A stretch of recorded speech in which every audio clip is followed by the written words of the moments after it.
Espace TV. Espace TV, le journal de 13h.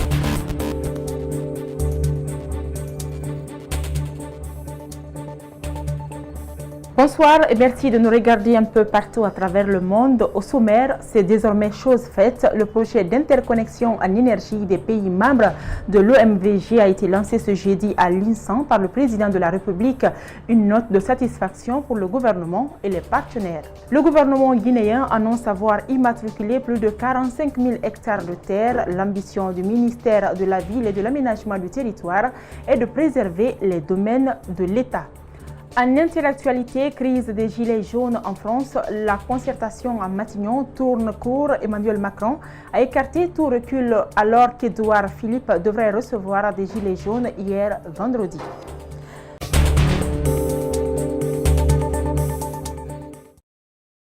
Bienvenue à tous. Le président de la République a présidé jeudi à l'INSAN le lancement des travaux du projet d'interconnexion en énergie des pays membres de l'OMVG. Le gouvernement et les partenaires fortement mobilisés se sont réjouis de la concrétisation du projet vieux de plus de 20 ans. Mamadou Sadio Baldé commente les images de Kerno Sadouba. Un projet, 4 pays, la Guinée, la Guinée-Bissau, le Sénégal et la Gambie, tous membres de l'Organisation pour la mise en valeur du fleuve Sénégal. Le très ambitieux projet, c'est 1677 km d'interconnexion, ce sont 402 gigawattheures de productibles. 8 partenaires techniques et financiers accompagnent le projet pour un montant de 1,2 milliard d'euros de financement pour 18 contrats signés avec 7 constructeurs. À côté, il existe 90 000 hectares de potentiel irrigable. Les travaux seront exécutés sur une période de 42 mois alors que l'interconnexion sera effectuée sur près de 2 ans.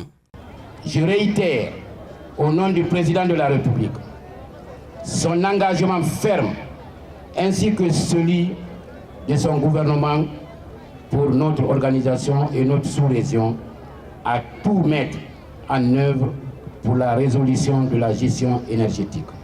Les travaux du poste de l'INSAN constituent le cœur de cette interconnexion. Plusieurs régions seront couvertes, indique le ministre de l'Énergie. Ce réseau-là donc qui va alimenter la Haute-Guinée, ce réseau va alimenter la Guinée forestière également. Le réseau passera à côté de toutes les centrales déjà étudiées. En plus des barrages qui fonctionnent déjà, si le projet Soit Petit va à son terme, la Guinée pourrait vendre de l'énergie à certains pays de la sous-région. Mais en période d'étiage, le pays peut en acheter avec les États voisins, d'où l'importance du réseau. La Guinée pourra acheter de l'énergie à partir de la Côte d'Ivoire qui produit de l'énergie à partir du gaz des centrales thermiques à Abidjan qui produisent jusqu'à 500 voire même plus de mégawatts d'énergie qui peut être vendue en Guinée. Donc c'est le va-et-vient, acheter ou vendre. Déjà, les entreprises minières se positionnent pour se faire enregistrer pour éventuellement acheter l'énergie pour le fonctionnement de leur société. Voilà l'accueil qui a été réservé à Kassori Fofana à la Journée nationale de la jeunesse célébrée vendredi à Conakry. Placée sous le thème jeunesse et citoyenneté, la rencontre s'est résumée au discours du ministre de la Jeunesse et celui de la porte-parole de la jeunesse, car le Premier ministre, apparemment choqué, n'a dit aucun mot. Reportage Gibril Ba à Boukouraya Kourouma.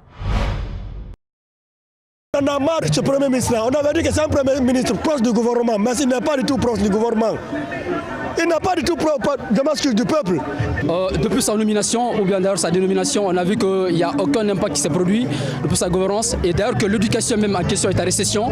Des jeunes mécontents, ils se disent lacérés par les crises sociales qui sévissent dans le pays. Ils accusent le Premier ministre d'en être responsable. Voilà pourquoi ils l'ont hué dès son accueil à l'occasion de cette journée nationale de la jeunesse. C'est que moi je vais demander à la jeunesse guinéenne qu'on essaie de s'entretenir, mettre main dans la main, essayer d'oublier ce truc que les politiciens sont en train de préparer.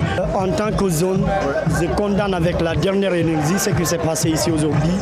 C'est vraiment inhumain parce que le Premier ministre est là dans le cadre d'accompagner la jeunesse. Au visage des crises sociales, le ministre de la Jeunesse, lui, envoie un message aux forces sociales, tout en rappelant des passages des actions qui ont été entreprises par son département.